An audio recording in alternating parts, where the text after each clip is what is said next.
Leslie Mastop, Vice President and Chief Financial Officer of the New Development Bank, said since its establishment 8 years ago, the Shanghai-based bank has gone through an incredible journey and will continue to deepen local currency and climate financing. The bank turns 8 years old. It's been an incredible journey from a complete startup to an institution that is now fully fledged, occupying a 30-story building here in Pudong.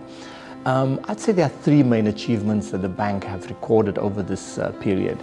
The first one is having built up a loan book, meaning we have infrastructure projects that some have been completed and most are under construction. New roads, new bridges, new ports, new airports, new high-speed rail. So we've made a great contribution to our economies in that sense.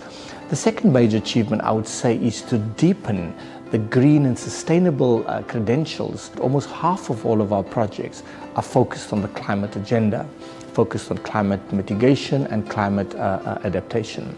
This will continue in the next 5 years. A third major achievement, I would say, was the bank obtaining a AA+ international credit rating. This credit rating enables us to raise funds, resources through the bond markets at much lower rates than what our countries would be able to raise themselves. Formally opened in July 2015, the NDB was established by the BRICS nations, namely Brazil, Russia, India, China, and South Africa.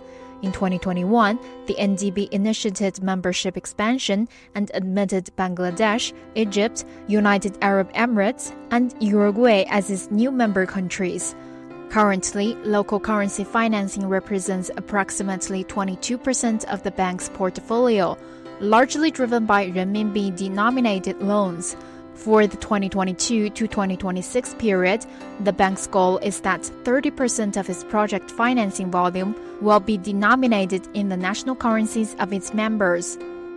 The bank has given voice to emerging markets. Local currency financing has also been a major achievement over the last number of years. In China alone, we have almost 45% of our projects are financed in renminbi, and we intend to increase the local currency financing in all of our member countries.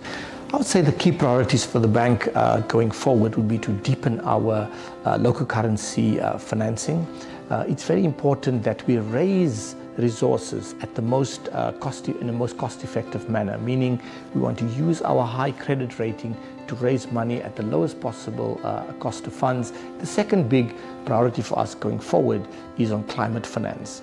We will increasingly now focus on ensuring that we can issue more green financial instruments, sustainable bonds.